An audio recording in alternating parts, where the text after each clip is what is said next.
नमस्कार दोस्तों, मैं प्रणव आप सभी का स्वागत करता हूं अपने सेक्टर एनालिसिस वाले वीडियो के अंदर में। वीडियो चालू करने से पहले जैसे आप सभी को पता है यहाँ पे मैं जो भी एनालिसिस दे रहा हूं that is purely my point of view. तो मेरे एनालिसिस को ध्यान से सुनिए, पेपर पेन लेके बैठिए, नोट्स बनाते हुए चलिए। और जब भी आप इनमें से किसी भी सेक्टर में इन्वेस्टमेंट करते हैं या कुछ पोजिशंस बनाते हैं, make sure you ask your financial adviser. So दोस्तों, लास्ट वीक हम लोगों ने कुछ सेक्टर एनालिसिस के अंदर में बातें करी थी कि कौन से सेक्टर निकलने चाहिए, कौन से सेक्टर सही जगह के ऊपर में आने चाहिए, कौन से सही जगह पे है तो जो निकल सकते हैं तो उसमें आपको आसानी से पोजीशंस बन सकती है। तो सर बहुत सारी चीज़ें हमारे आजू बाजू में चल रही है। मार्केट एक ऐसी जगह पे खड़ा है जहां से उसको एक तो डू और डाई सिचुएशन उसके सामने बनी हुई है। सेंटिमेंट्स नेगेटिव है, ऊपर जाने के लिए जगह भी रेडी है, नीचे आने के लिए भी जगह रेडी है। अब जीतेगा वही आदमी जो मार्केट के खेल को समझ के उसके साथ चलेगा। अब आपका पोर्टफोलियो तभी परफॉर्म करेगा जब आपके पास में विनिंग रेशियो वाले जितने भी स्टॉक्स है जिसके अंदर रिस्क रिवॉर्ड थोड़ा अच्छा है, स्टॉप लॉसेस बहुत छोटे हैं उसके अंदर में, वो सारी चीज़ें अगर आप मैनेज करते हुए चलते तो आपका पोर्टफोलियो ओवरऑल फिर स्ट्रक्चर में ग्रीन निकलेगा।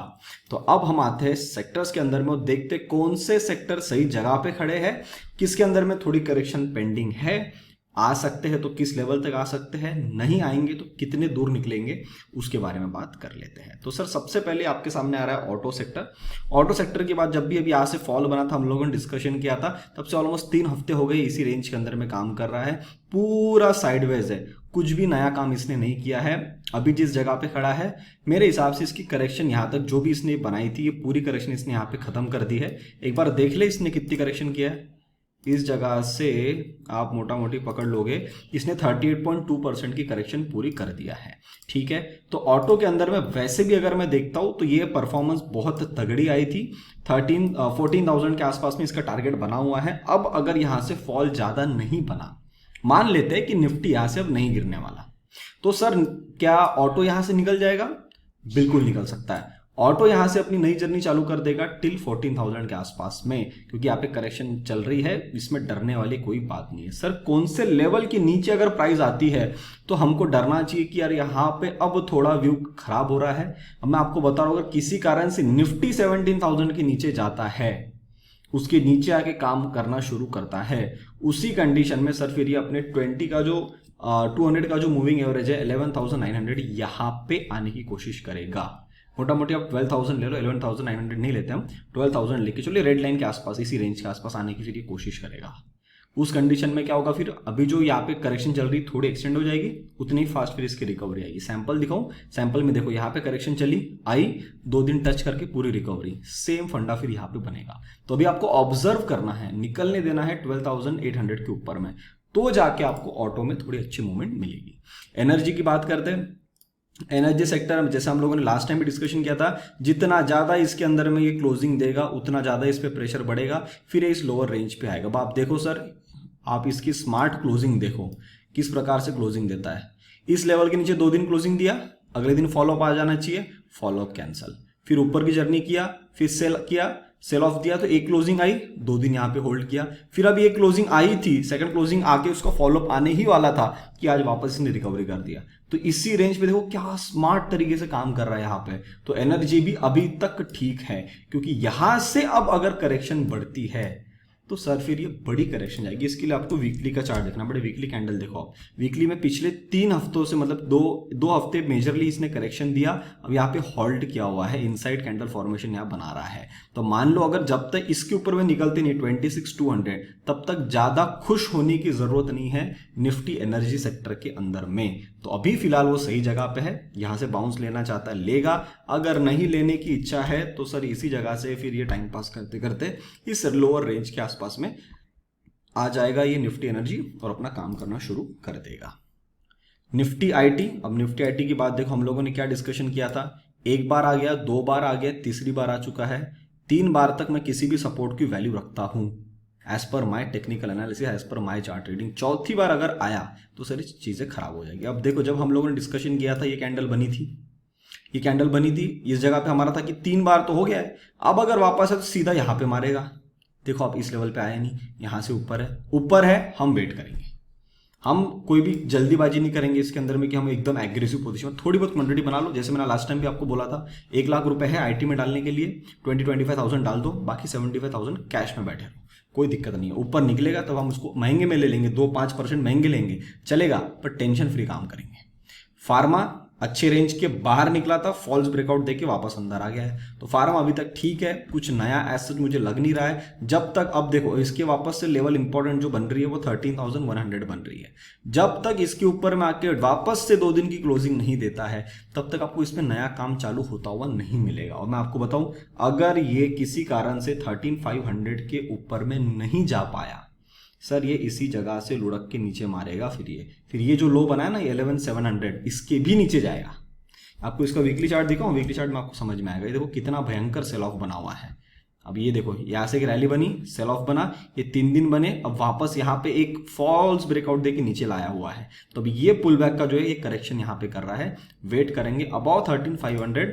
It is at actually very good level. एक अच्छा बाउंस आपको फार्मा में देखने को मिल सकता है। तो फार्मा स्टॉक्स में कोई लिमिटेड स्टॉक है सर, 2-3 स्टॉक ही है जो मेरे रडार में है, जो मेरे लिस्ट में, जिनके ऊपर मैं ध्यान दे रहा हूँ, जिनके स्ट्रक्चर भी अच्छे, जो मैं यूट्यूब मेंबर से जिन्होंने वीकली एनालिसिस लिया है स्टॉक्स का, उनको वहां मैं बताते रहता हूँ। उससे मुझे एक चीज़ याद आई, अभी दिवाली का ऑफर चल रहा है, तो आप में से जो भी लोग मंथली पेड कॉल्स के लिए इंटरेस्टेड है, आप जितने मंथ के लिए जुड़ना चाहते हो उतने मंथ के लिए स्ट्रेट ऑफर चल रहा है। दिवाली के बाद में जब ऑफर खत्म हो जाएगा, प्राइसेस बढ़ने वाली है, आप अपने हिसाब से जितना टाइम के लिए जुड़ के मेरे साथ काम करना चाहते हैं आप उतना कर सकते हैं, इसमें कोई दिक्कत नहीं। कोई अच्छा पोर्टफोलियो बनाना चाहता है तो सर उसके लिए भी ऑफर है। मैं कभी इसमें ऑफर देता नहीं हूं, इस बार मैंने दिया हुआ है। तो जो भी लोग इंटरेस्टेड है, 6,000 रुपीज उसका चार्ज है, वन टाइम इन्वेस्टमेंट। आपको मैं 6 स्टॉक्स का बास्केट बना के देता हूं with a proper buying level, stop loss. मेरे 3 टारगेट्स होते हैं, वो 3 टारगेट से आप जहां इंटरेस्टेड हो प्रॉफिट बुक करने के लिए वहां कर सकते हैं, या आपको वहां पे कोई गाइडेंस चाहिए मेरे थ्रू, आप मुझे कॉल या व्हाट्सअप कर सकते हैं, मेरी टीम आपको रिप्लाई वहां पे कर देगी। ठीक है, तो निफ्टी फार्मा जो है यहां पे हम लोगों ने पूरा डिस्कशन कर दिया है।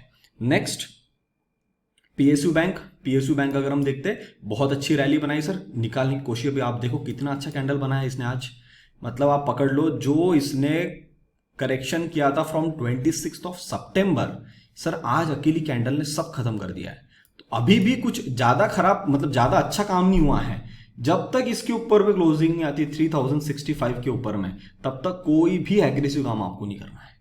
ठीक है, तो ये भी सही चल रहे हैं। अब यहाँ से एक बाउंस बन सकता है, बाउंस यहाँ तक भी बन सकता है 3180 के आसपास में, या 3200 के आसपास में भी बन सकता है। तो अभी कितना बाउंस बनता है अपन इसको देखेंगे। तो फिलहाल के इस हफ्ते के लिए PSU banks are at very good levels. Infra की बात करते हैं, प्रॉपर करेक्शन कर रहा है इंफ्रा के लिए। मैं लास्ट टाइम भी बहुत हिंट दिया था आपको। इंफ्रा अभी देखो अभी तक निकलने का बाकी है, कैंडल आज अच्छी बनाया है, ब्लू लाइन की टेस्टिंग हो चुकी है। यहाँ पे आप देख सकते हैं ब्लू लाइन की टेस्टिंग होके खड़ा है, अभी इसको टेस्ट नहीं किया, कुछ चंद पॉइंटों से छोड़ दिया। मान लेते कल इसको मौका मिल जाता तो कल ये कर ले, नहीं करना है, इसी से निकालना है। इसके अबाव निकलते बराबर 5060 के अबाव निकालते बराबर आपको इंफ्रा वाले स्टॉक्स में मूवमेंट मिलना चालू हो सकती है। मैं छोटी मूवमेंट की बात नहीं कर रहा हूँ, मैं बड़े बड़े 5% 7% ऐसी मूवमेंट बन सकती है। तो इंफ्रा की तरफ में ध्यान रखिएगा। नेक्स्ट इज अपनी निफ्टी फाइनेंशियल। तो निफ्टी फाइनेंशियल के अंदर में देख रहे हो तो ये सेम निफ्टी का पैटर्न बना के चल रही है। तो अभी तक पूरा स्ट्रक्चर इसका कंसोलिडेशन वाला है, ये चाल पूरी बनाए, इसकी करेक्शन खत्म किया, एक पूरी करेक्शन यहाँ खत्म हुई है, करेक्शन खत्म होगा, अभी यहाँ पे एक नई चाल बनाने की कोशिश में है।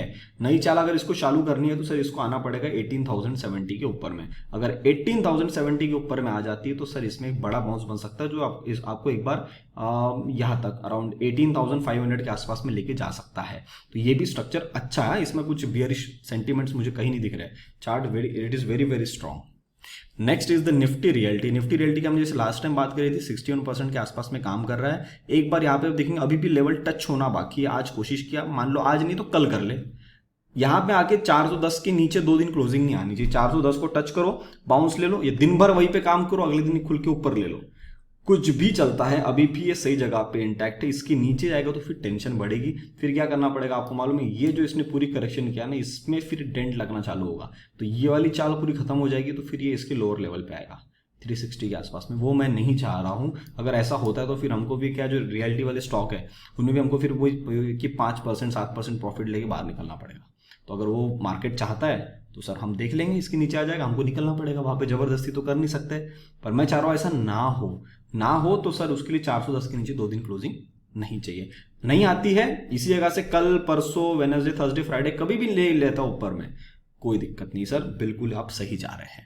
कमोडिटीज प्रॉपर करेक्शन में, इसमें थोड़ा टाइम बचा है अभी, तो मैं थोड़ा वेट करूंगा कमोडिटीज के अंदर में, कोई दिक्कत नहीं है। कंजम्पशन में भी करेक्शन पेंडिंग है, इसको ग्रीन लाइन तक आना था, अब ग्रीन लाइन तक आ चुका था, पहले यहां से रैली बना के यहाँ पे होल्ड कर रहा है, इसके नीचे एक भी दिन क्लोजिंग ढंग से दे नहीं पाया। आपका आई थिंक इसने फ्राइडे वाले दिन क्लोजिंग दी थी, आज वापस ऊपर इसने रिकवरी में ले लिया, तो अब थोड़ा यहाँ पे ध्यान देंगे हम लोग, थोड़ा और करेक्शन कर सकते हैं, क्योंकि मैं कंजम्पशन की जैसे लास्ट टाइम भी आपको बोला हूँ, बहुत ही लंबी चाल बन गई है, बहुत लंबी चाल बन गई, तो इट इज बेटर कि आप रेड लाइन तक आ जाओ 7450 के आसपास में। ये बात मैं आपको लास्ट वीक भी करके गया था, तो 7450 के आसपास में आ जाता है तो बहुत हेल्दी करेक्शन हो जाएगी। और अभी इसके पास टाइम भी बचा है मेरे हिसाब से, 3 हफ्ते के आसपास में टाइम कंजम्पशन के आसपास में है, तो 3 हफ्ते का टाइम भी ले सकता है, तो इसको थोड़ा सा साइड में रखेंगे, पर नजर बना के रखेंगे इस पर। सेम गोज टू एफएमसीजी को मैंने बोला कि रेड लाइन तक आना है, अभी भी पूरी पॉसिबिलिटी ओपन है, पूरी पॉसिबिलिटी ओपन है कि यहाँ तक आ सकता है, ये भी टाइम लेने वाला है आराम से 2 से 3 हफ्ता, इसको भी चलने देंगे। मेटल्स, इसका काम मुझे थोड़ा सा खत्म होता हुआ नजर आता है, आज की कैंडल भी बहुत अच्छी बनाई है, किसी भी कारण से आज की कैंडल कैंसर ऑर्डर के ऊपर की जर्नी बनाता है तो आपको अलर्ट हो जाना है, पोजीशन बनानी चाहिए ओनली अबाउ 5920 के ऊपर में, तो ये निकलता है तो फिर मेटल में आपको बढ़िया कैंडल मिलेगी। अगेन वही चीज 5, 7, 8% कितने परसेंट की पता नहीं, पर बड़ी बड़ी कैंडल बनने की पॉसिबिलिटी ज्यादा है। मीडिया, इसका भी काम पूरा खत्म होगा। अब देखो लास्ट टाइम में जब मीडिया की आपकी बात कर रहा था तो हम लोगों ने ये देखा था कि जब भी इस ट्रेंड लाइन के नीचे आता है इसको शॉर्टिंग बढ़ने नहीं दे रहे, सीधा एक्यूमुलेशन करके खींच ले रहे। इस बार भी जब नीचे आया था तो मैं इसी कैंडल पे आपके पास आया था, यहां से देखो ऊपर गया और वापस इस लेवल पे आया। मैं आपको बताऊं, अगर अब ये यहां पे नहीं टिका, अब अगर ये यहाँ नहीं टिक पाता है, किसी भी 1-2 दिन मान लो, 1-2 दिन यहाँ पे आ गया 2020 के आसपास नहीं टिक पा रहा है, तो सर सीधा 1926 मारेगा, जिसकी पॉसिबिलिटी अगर आप मुझे चार्ट के हिसाब से पूछते हो, पॉसिबिलिटी है 30-35% पॉसिबिलिटी तो है, मार सकता है। क्योंकि क्या है ना, इस वाली रैली में जो शॉर्ट्स थे इनको ट्रैप कर दिया, उसको देख के यहां से जो लोग लॉन्ग चढ़े थे, ये लॉन्ग सारे यहां पे ट्रैप हो चुके हैं। तो एक बार अगर ये शेकआउट करके इनको बाहर निकालना चाहता है ये सेक्टर मीडिया वाला, तो सर ये यहाँ पे ड्रॉप मारेगा, जितने भी लोग नए चढ़े थे उतर जाएंगे और फिर यहां से थोड़ा सा घुमा के ऊपर सीधा खींच देगा। तो ये चीज अगर बनती है तो मेरे हिसाब से बहुत अच्छा पैटर्न बन जाएगा, तो हमको भी इसकी तरफ में ध्यान रखना चाहिए। इसमें वेट एंड वॉच है, अभी मीडिया वाले कोई स्टॉक है, स्टॉप लॉस लगा लो इंटैक्ट और सीधा उसके साथ में आप बैठ सकते हैं। मिड कैप बहुत ही स्ट्रॉन्ग स्ट्रक्चर बना रहा है सर, थोड़ा सा इसका ट्रेंड लाइन ऐसी वाली बनेगी, क्योंकि यहाँ पे इसने एक रिटेस्ट मार के बाउंस लिया था, तो यहाँ पे अगर आप देखेंगे ट्रेंड लाइन पे आया, सपोर्ट लिया, वापस गया, नहीं जा पाया, करेक्शन में आया, एक बाउंस लिया है, बाउंस लेकर भी होल्ड कर रहा है। अब ये तब तक नहीं चलेगा जब तक निफ्टी 17,400 के ऊपर में नहीं आता। हो सकता है कि सिंगल कैंडल में ये इस लेवल को काट दे 31,400 के आसपास में, मतलब 800-900 1000 पॉइंट के आसपास में ले लो आप, ये सीधा काट सकता है। करेक्शन हो गई, जबरदस्ती टाइम पास कर रहा है यहाँ पे, तो ये वेट एंड वॉच पे, इसमें आप कुछ भी नया डिसीजन नहीं ले सकते, निफ्टी के बाद ही आपको डिसीजन लेना चाहिए। स्मॉल कैप बहुत ही स्ट्रांग है। अब हम लोगों ने क्या डिस्कशन किया था, इस लेवल के नीचे अगर जाता है तो सर शॉर्टिंग एडअप हो जाएगी और फिर ये बड़े सेल ऑफ में जाएगा, इस लेवल के नीचे इसको नहीं आना चाहिए। इसी जगह से बाउंस लेके ऊपर में होल्ड कर रहा है, पर 9600 के ऊपर में नहीं गया। जब इसके ऊपर में आके क्लोजिंग देना चालू कर देगा तो फिर ये नई रैली की शुरुआत कर सकता है, तब अपन इसको तरफ में ध्यान देंगे। तो small cap wait and watch list में उसको ऐड करके रखिएगा। निफ्टी जूनियर पूरी करेक्शन खत्म होती नजर आ रही है, रेड लाइन पे 2 बार टेस्टिंग हो चुका है। ज्यादा ये हफ्ता मैं दे सकता हूँ निफ्टी जूनियर को यहाँ पे, और करेक्शन करनी कर दो, फिर आपको निकलना ही चाहिए ऊपर में, ठीक है। तो सर यहाँ पे मैंने आपको सारे सेक्टर्स के बारे में बता दिया और व्यूज बता दिए। आप अपने पोर्टफोलियो में जो भी स्टॉक्स होल्ड करते हैं, किस में स्टॉप लॉस लगा देना चाहिए, किस में नहीं लगाना चाहिए, सारी चीजें मैंने आपको बता दी है। तो उम्मीद करता हूँ जो सारी चीजें मैंने आपको यहाँ बताई समझ में आई। तो वीडियो को लाइक बटन जरूर दे, अपने फैमिली फ्रेंड किसी के लिए भी ये वीडियो इंपॉर्टेंट है उन तक वीडियो को जरूर शेयर करिएगा। अभी तक चैनल को देख रहे हैं, चैनल को सब्सक्राइब नहीं किया है तो चैनल को जाते हैं जरूर सब्सक्राइब कर लीजिएगा। दिवाली ऑफर चल रहा है, जो भी इंटरेस्टेड है आप वहाँ पे जुड़ सकते हैं और सर्विस का बेनिफिट बिल्कुल ले सकते हैं। उम्मीद करता हूँ सर जो भी सारी चीज़ें समझ में आ गई, तो वीडियो को लाइक बटन जरूर दबा दीजिए। चलो मिलता हूँ मैं बहुत ही जल्द आपको अगले वीडियो में, तब तक के लिए नमस्ते।